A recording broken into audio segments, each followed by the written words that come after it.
Olá, estamos dando continuidade à nossa disciplina de Teologia Fundamental.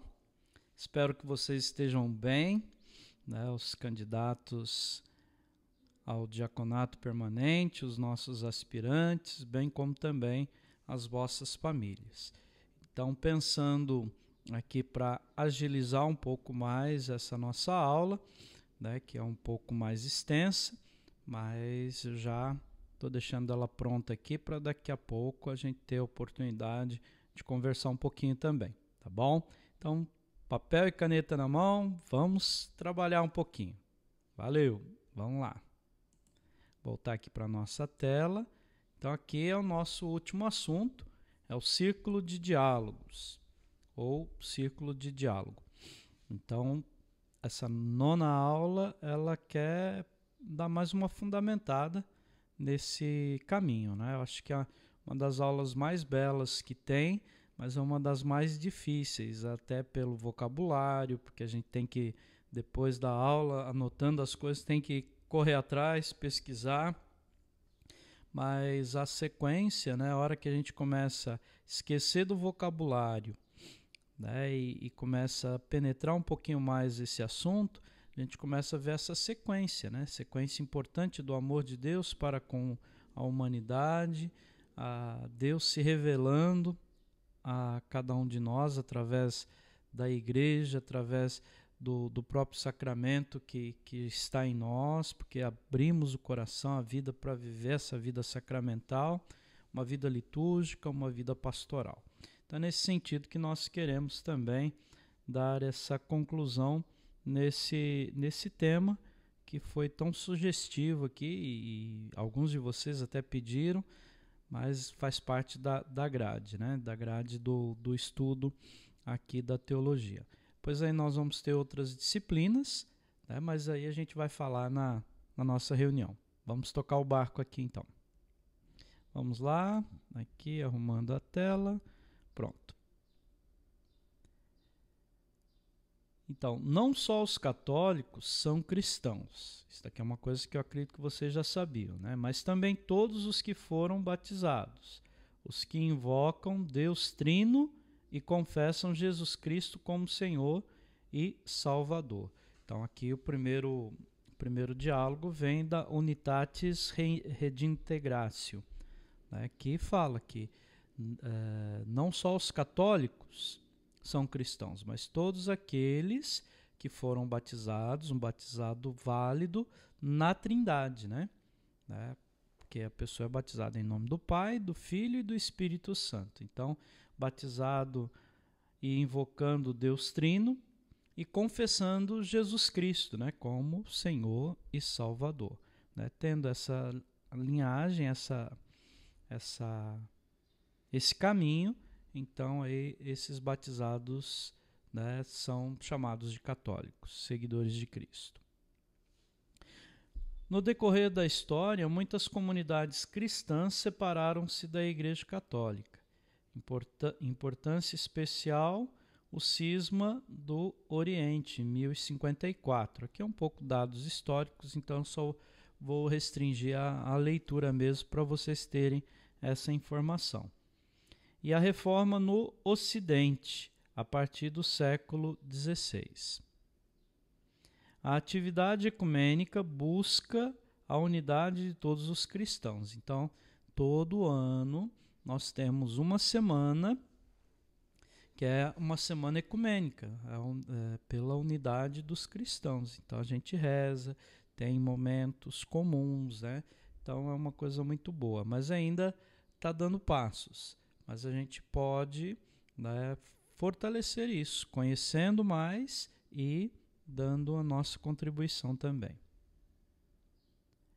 Depois aqui tem da Dignitatis Humanae e da Unitatis Redintegratio, nós temos mais uma fonte de informação que é a única igreja de Cristo subsiste na Igreja Católica. Então aqui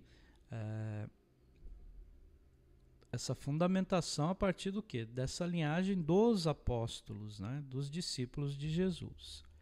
Então, tá lá os documentos, depois você dá uma pesquisada, né? Tá lá no site do Vaticano. Todos esses documentos nós temos possibilidade de lê-los e não precisa pagar, né? Você tem ali o acesso. E aí o número 1 da Dignitatis e o número 4 da Unitatis. A Igreja de Cristo, ela está realizada na sua plenitude na Igreja Católica e em parte também nas outras igrejas cristãs, nas quais se encontram elementos de verdade e bondade. Então aqui a Igreja não nega, né, esses aspectos, mas a partir dos documentos da Igreja, a partir da tradição cristã, ela traz para si ali o vínculo, né? O vínculo da Igreja, né? A Igreja Católica. Pio XI, né, no seu discurso, em 10/1 de 1927, ele diz: as pedras desprendidas da rocha aurífera são também auríferas. Né? Então, em relação aos cismas, né, ele falando em relação às divisões, né, na igreja, não é porque houve a divisão que a pessoa deixou de ser. Mesmo que a pessoa negue, ela tem ali a sua origem, né, a sua raiz.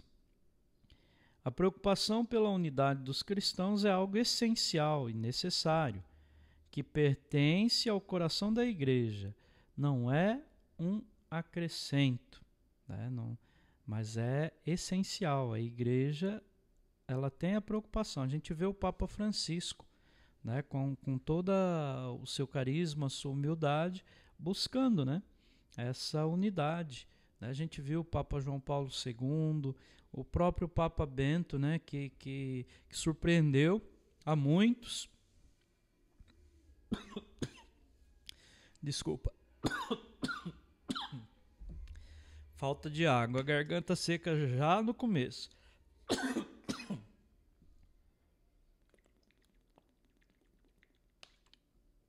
Aliviou. Então aqui os próprios papas, né, em cada momento, buscando, em nome da igreja, né, como líderes da igreja, buscando essa unidade dos cristãos. O João 23, né, em 22/10 de 1962, ele falava: a igreja quer mostrar-se como mãe, cheia de amor, bondade e paciência, até para os seus filhos separados. Então, é quase que parafraseando o filho pródigo, né? Mas, por outro lado, como a gente viu na aula passada, né, a igreja também como mãe e mestra, né? Mas não só ensina, mas acolhe, né? E respeita, né? Mas principalmente ama e perdoa. Então esses são os caminhos, né? Os pilares aí para viver a Igreja de Jesus Cristo também. Pode ser que outras comunidades cristãs a ajudem a renovar-se, a chegar a ser cada vez mais plenamente o que é. Nesse sentido, não só quer orientar os outros, mas também quer aprender deles. Isso daí é uma coisa muito bonita que a gente vê ao longo do tempo, né? Principalmente a gente acompanhando essas transições dos papas e todos esses documentos da igreja, a gente sempre vê não só uma igreja que ensina, mas uma igreja que também aprende com a realidade que está vivendo, né? E viver o amor em Deus é isso também. A gente vai conhecendo mais e vai amando mais. E vai testemunhando o amor, vai aprendendo com esse amor.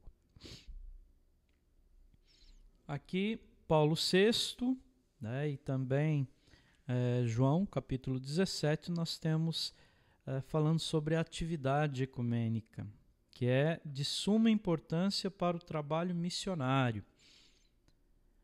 é preciso buscar e encontrar os caminhos pelos quais um dia possa realizar-se plenamente a vontade de Cristo, que todos sejam um para que o mundo creia.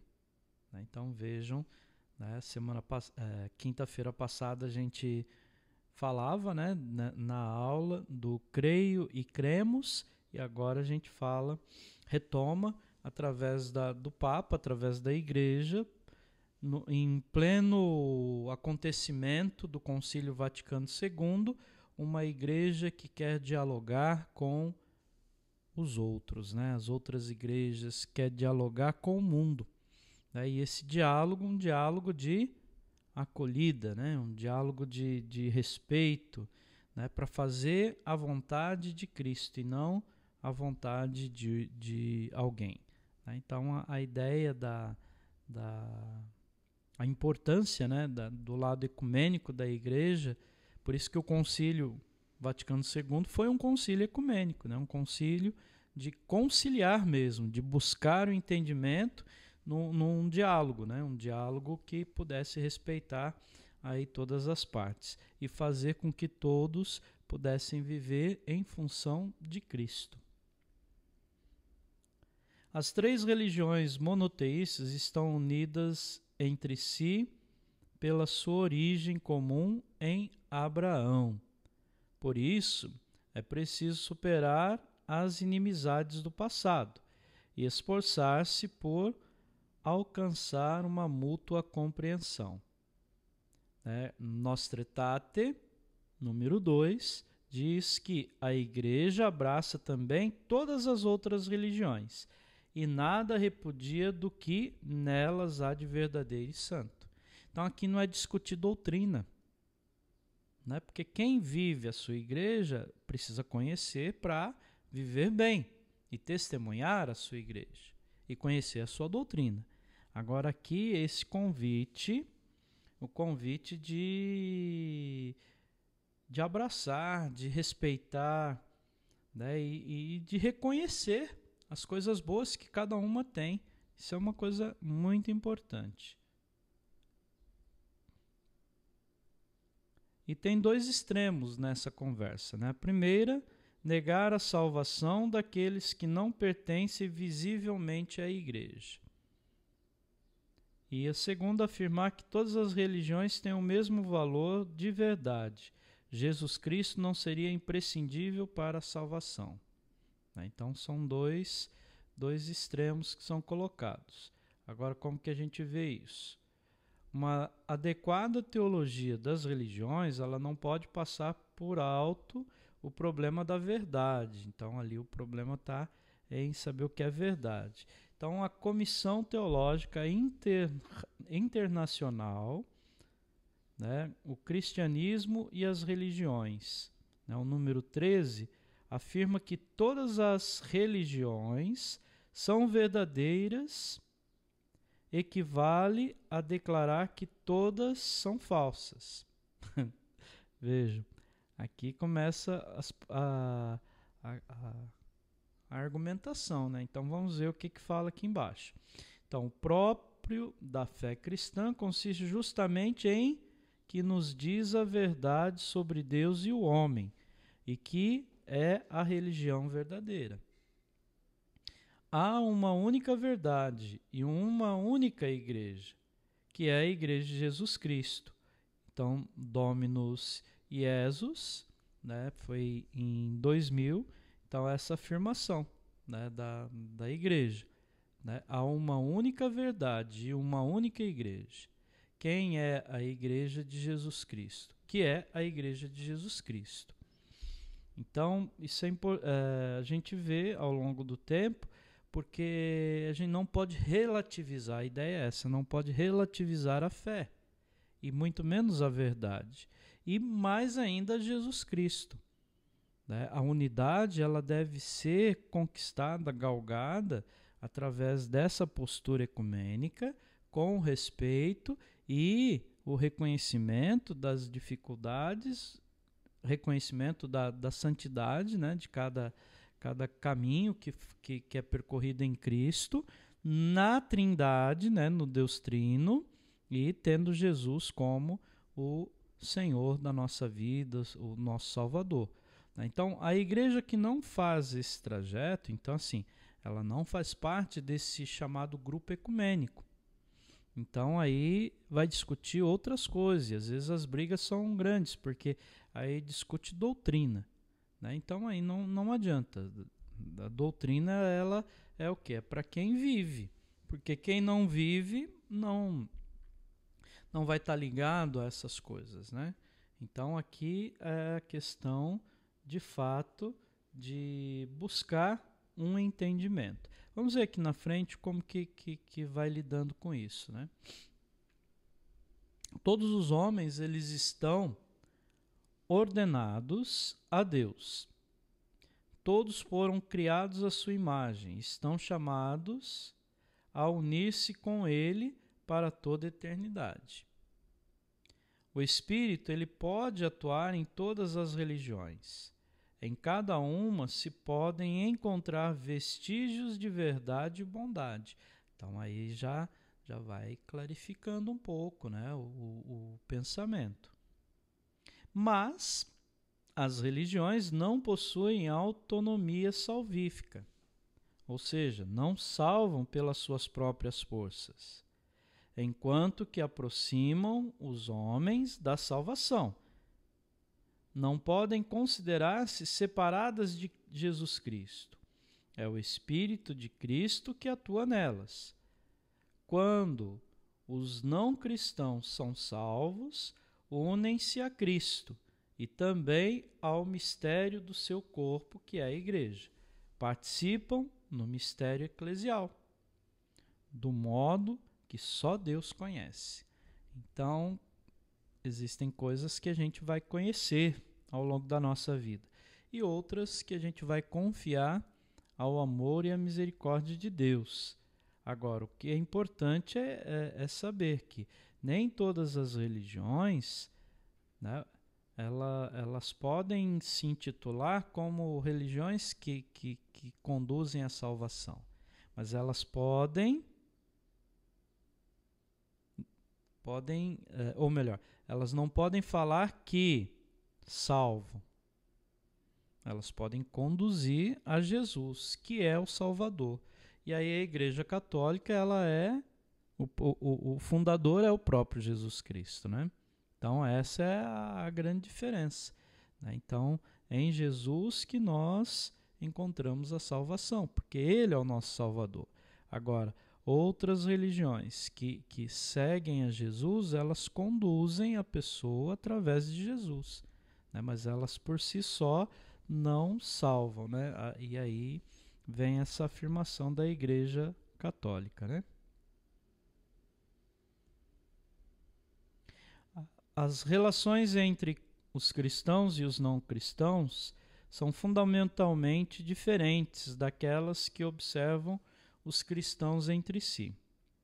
Então, o movimento ecumênico, lembrando que essa discussão toda nossa aqui é um diálogo que foi feito ao longo do tempo, e aí são alguns pensamentos, né, que são trazidos aqui para a gente entender como que a coisa foi acontecendo. Então, percebam, não é fácil viver a unidade, né, entre os que concordam, né? Imagina entre os que vivem outros segmentos. Tá? Mas aqui o princípio para a unidade, um princípio para uma vida ecumênica é o próprio Jesus Cristo. Então, o movimento ecumênico, ele tende à plena comunhão dos que já pertencem formalmente à Igreja de Cristo. Por isso que um grupo ecumênico é um grupo que já tem em Cristo a sua unidade, mesmo cada igreja tendo a sua vivência um pouco diferenciada.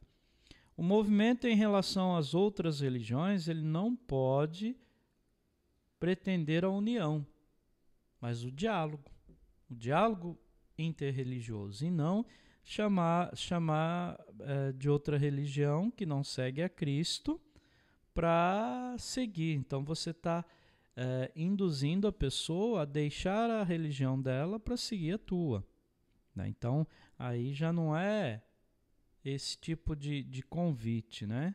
Não é esse tipo de unidade. A unidade aqui está no diálogo. É de ver pontos comuns, independente, né, da doutrina, pontos comuns que possam fazer o bem ao próximo, né? Então aí que está o segredo da vida ecumênica, né?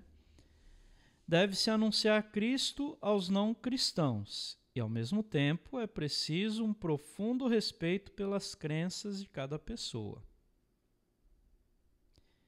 Muitos dos nossos contemporâneos, eles não entendem de nenhum modo esta união íntima e vital com Deus, ou a afastam explicitamente, até o ponto que o ateísmo deve ser considerado entre os problemas mais graves nesta época.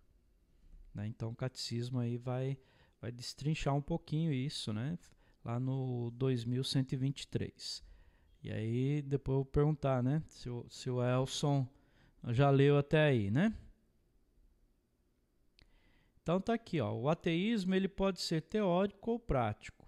O teórico ele inclui sistemas especulativos sobre a não existência de Deus e é o próprio dos 2 últimos séculos do Ocidente. Deus não seria uma realidade transcendente, mas o próprio mundo. Né? Então, assim, isso é o panteísmo que fala disso, né? Ou a projeção dos desejos e necessidades humanas, Feuerbach. Ou o ópio do povo, Karl Marx. Ou ressentimento de frustrados, Nietzsche, né, que fala que é uma muleta, né? Que a fé, a religião é uma muleta. Ou ilusão de uma consciência infantil, Freud, né, fala dos sentimentos e tal. Então, assim, isso é dentro de um ateísmo teórico, né, que mostram que podem viver sem Deus. Né? Então é uma maneira de argumentar, né? Mas a gente sabe que essas teses ao longo do tempo foram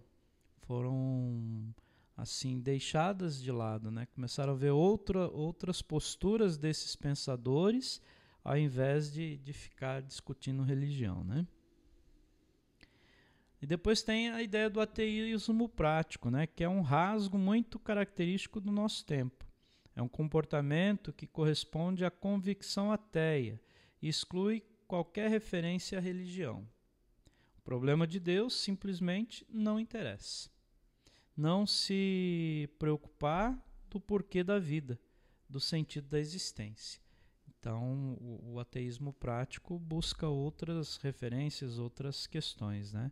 Então, assim, ó, mas quando falta a relação com Deus, no fundo, nada tem sentido. Tudo é absurdo. E carece de importância também o fato de buscar uma resposta. Então, no mundo ateu, a angústia constitui a existência filosófica fundamental, né? Jean-Paul Sartre. E o suicídio, o único problema verdadeiro, né? Camus. Então vejam, quando não tem Deus, não tem sentido. E aí, pensadores do ateísmo prático, aí buscando sentido, que não é Deus, mas o sentido para aquela realidade da pessoa, né? Então, angústia, suicídio e aí tantas outras coisas, né? Aqui nós temos, então, algumas ideias. O ateísmo teórico pode ser visto como a consequência extrema da fratura entre razão e fé, que foi gerando paulatinamente na cultura ocidental. Mas não só há motivos intelectuais de descrença, mas também atitudes morais. Então, lembrando que aqui eu não vou entrar muito no detalhe, porque depois vocês vão ter essas aulas com Dom Marcos, e aí ele vai falar, né, de toda essa questão moral. Né? Mas assim, Descrenças, atitudes morais que levam a esta descrença e que são facilitadas pelo ambiente das nossas sociedades consumistas. Então, a pessoa ela procura preencher o vazio do ser com compras, gastando coisas até que ela não vai usar, porque não tem sentido, não precisa, mas ela compra, né? Igual uma senhora que foi numa loja chique e aí tava lá 70% de desconto. E ela falando pro marido, compra, mas tá... E ele, não, é cara. E ela, não, mas é 70% de desconto. Mas aí ele falou, mas tem que ver 70% de quanto? Então uma blusa lá era R$ 2.600, parece. Então assim, 70% para quem tem o dinheiro para comprar uma blusa daquela, era um ótimo desconto. Mas para quem não tinha, para dar os 30%, que seria o valor já descontado da blusa, então era muito caro. Né? Então, às vezes, a ideia do consumismo, a pessoa ela perde o raciocínio, né? Então, tá com desconto, é isso, é aquilo, então a pessoa fica feliz. Né? Então, aquilo dá prazer, aquilo preenche o ser da pessoa. Né? Então, o consumismo é um elemento do ateísmo teórico, né? Exemplos de motivos não intelectuais que podem levar ao ateísmo: estresse, cansaço, o cansaço crônico, né? Ou dureza da vida profissional impedem a tranquilidade de refletir sobre as grandes questões da nossa existência. Exigências exageradas da indústria do ócio, né, da preguiça, excesso de informação que impede pensar em muitas sociedades, bens materiais abundantes que podem escravizar-nos, tantas outras coisas. Nesse tempo de pandemia, né, um exemplo prático, né? Prático da pessoa falar, abandonar essa coisa de religião, de Deus e tudo, tô cansado, né? Vou cuidar das minhas coisas, né? Vou fazer outras coisas, né? Então assim, a pessoa ela vai perdendo o equilíbrio, né? Vai perdendo, porque o equilíbrio que ajuda a gente a ter fé, né? Da mente, do coração, da ação, da reflexão.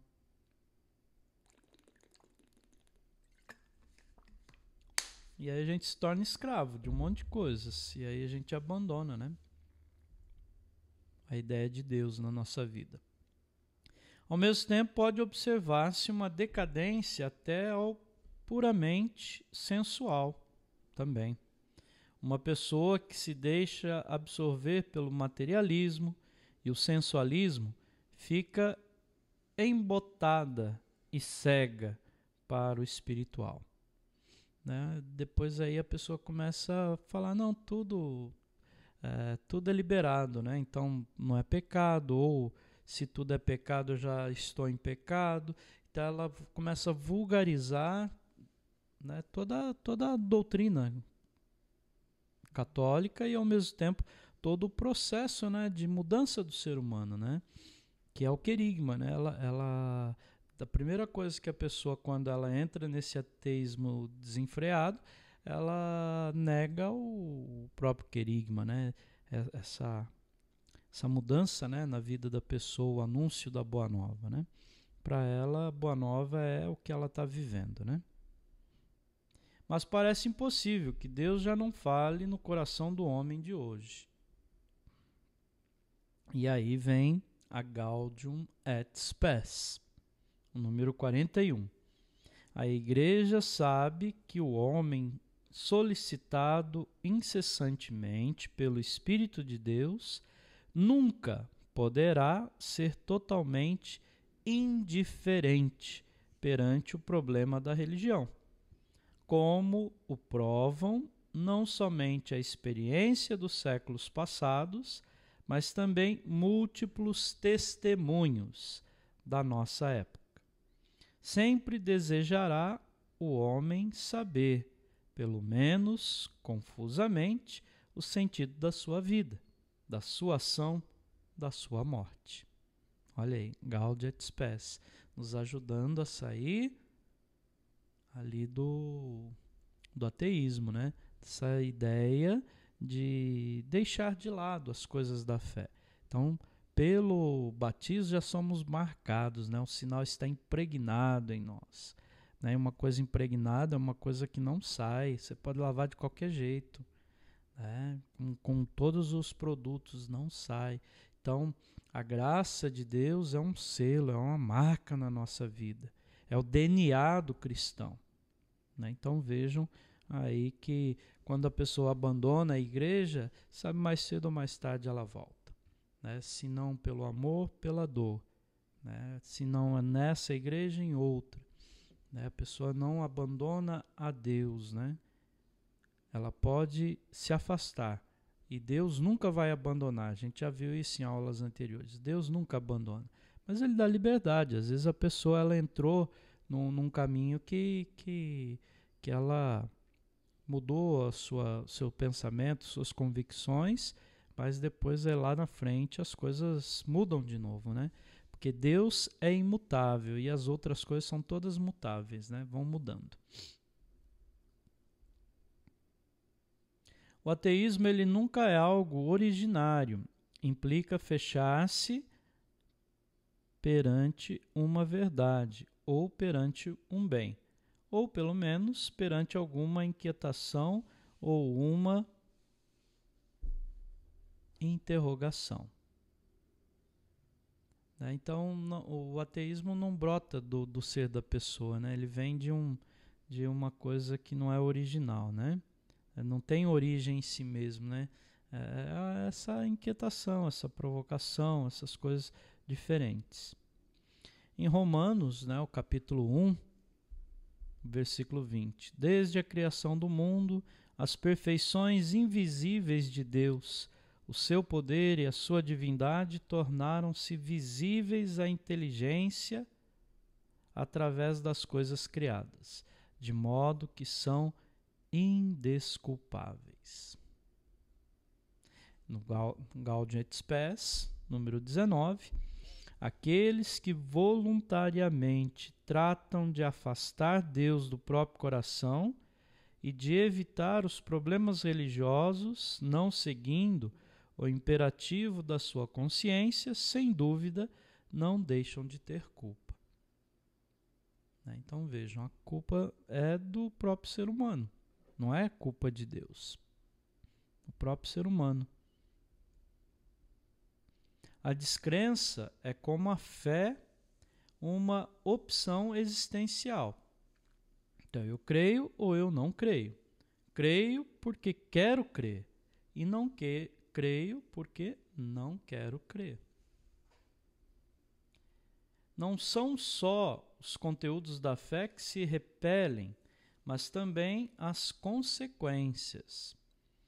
É a vontade que tem a última palavra, não a razão. Por isso, a Igreja reconhece a responsabilidade moral do ateísmo, que pode às vezes ser diminuída pelas intenções da pessoa e pelas suas circunstâncias de vida. No Catecismo, o número 2125, na gênese e difusão do ateísmo, pode corresponder aos crentes uma parte não pequena, enquanto que por descuido na educação para a fé, por uma exposição falsificada da doutrina, ou também pelos defeitos da sua vida religiosa, moral e social, pode dizer-se que esconderam o verdadeiro rosto de Deus e da religião, mais do que o mostraram. Por isso que a nossa missão de anunciar Cristo, verdade e vida, caminho, verdade e vida, é importante quando a gente está também nesse caminho, respirando essa verdade e testemunhando essa vida. Tá? Então, quando a gente conhece a igreja, a gente anuncia as coisas da igreja. O que não pode é a pessoa anunciar outros rostos da igreja que não são o rosto de Cristo. Então, essa pessoa, um dia ela se decepciona, ela abandona, e aqueles que estavam nesse segmento também podem ter o mesmo caminho, né? Então, é culpa aí quando a pessoa não tem coerência, né? Consciência. Gaudium et Spes, o remédio para o ateísmo tem de se esperar. O remédio para o ateísmo tem de se esperar, quer da doutrina convenientemente exposta, quer da integridade da vida da igreja e dos seus membros. Os cristãos hão de dar a razão da sua esperança também àqueles que negam a Deus. Devem tomar parte da vida cultural e social. Devem intervir em todos os negócios honestos. O cristão não pode, porque há quem nega a Deus, ele também não querer caminhar em Deus, né? A vontade do cristão também ajuda ele a testemunhar até para o não cristão a existência de Deus. A esperança do além não só não diminui a importância dos afazeres terrestres, mas antes reforça o seu cumprimento com novos motivos. Então, a mensagem cristã, mais uma vez, uma linguagem nova, conecta com os desejos mais profundos do coração humano.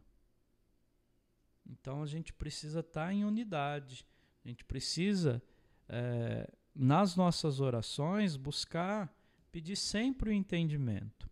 E nos nossos estudos, sempre não passar por cima de outros pensamentos que não sejam pensamentos católicos cristãos, mas a gente entender os pensamentos e ter mais clareza no nosso pensamento católico, né?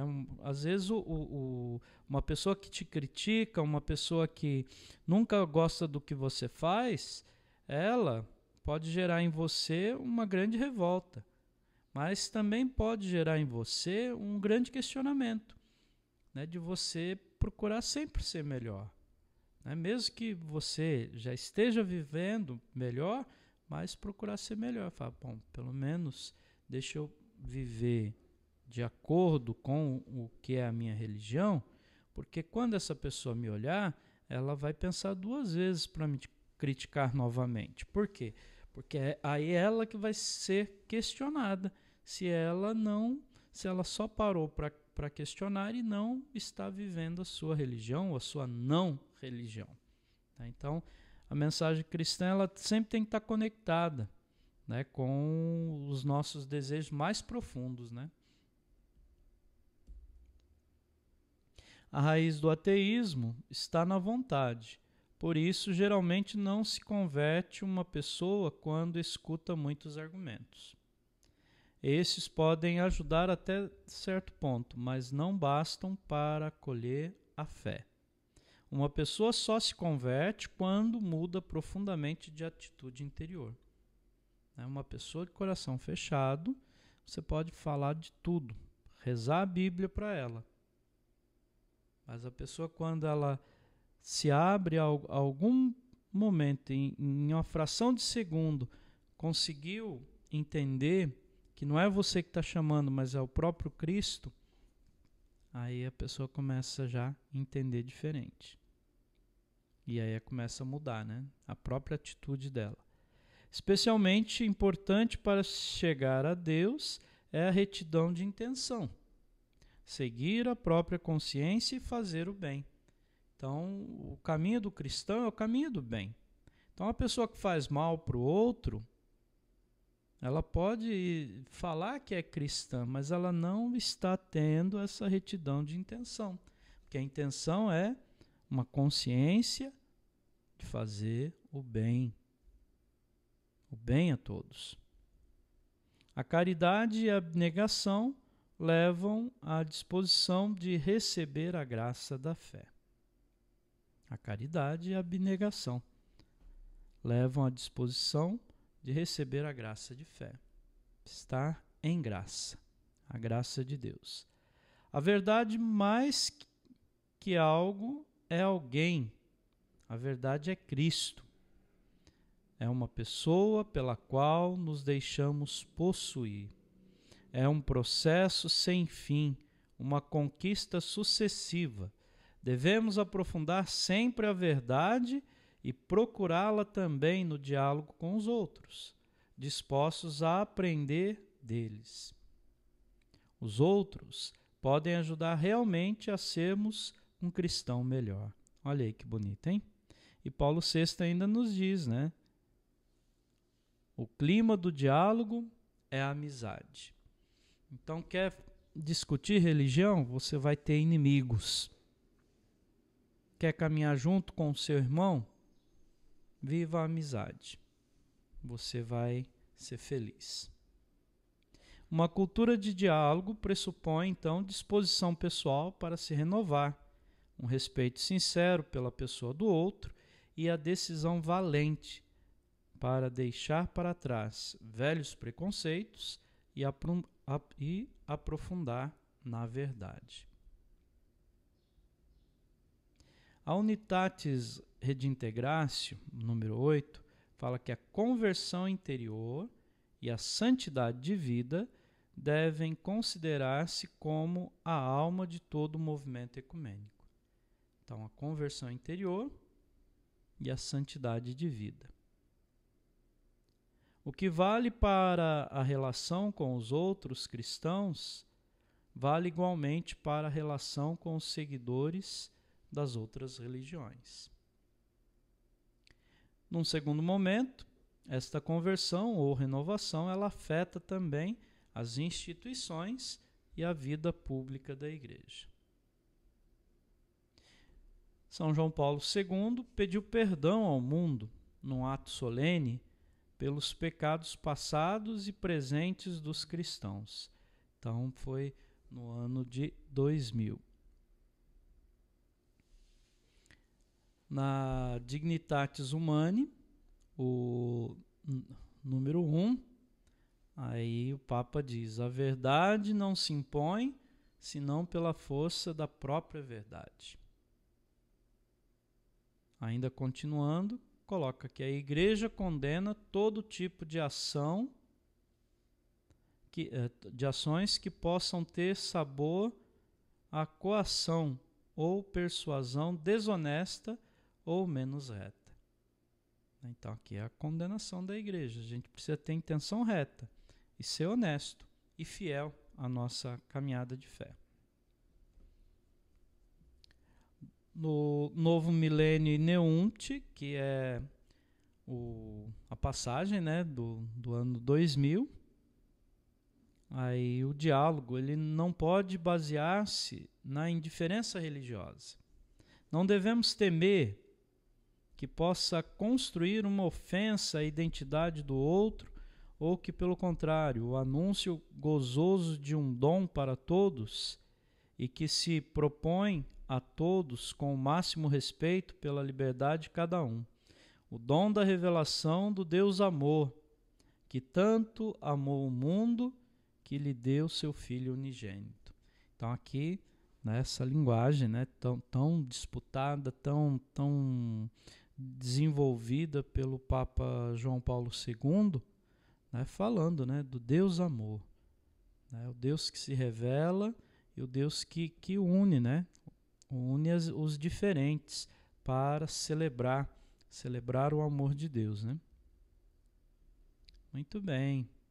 Então, com isso, né, esses testemunhos aqui, né, fundamentados, né, esse círculo de diálogo, você viu, né, os cristãos, os não cristãos, aqueles que seguem a Cristo, mas a partir de outras religiões, né, o ecumenismo, né, que é o ponto fundamental, né, para a nova Igreja de Jesus Cristo, né, ou para a Igreja de Jesus Cristo, continuando a ser nova, né, na vida das pessoas, e também a proposta do amor de Deus para a vivência de cada um de nós.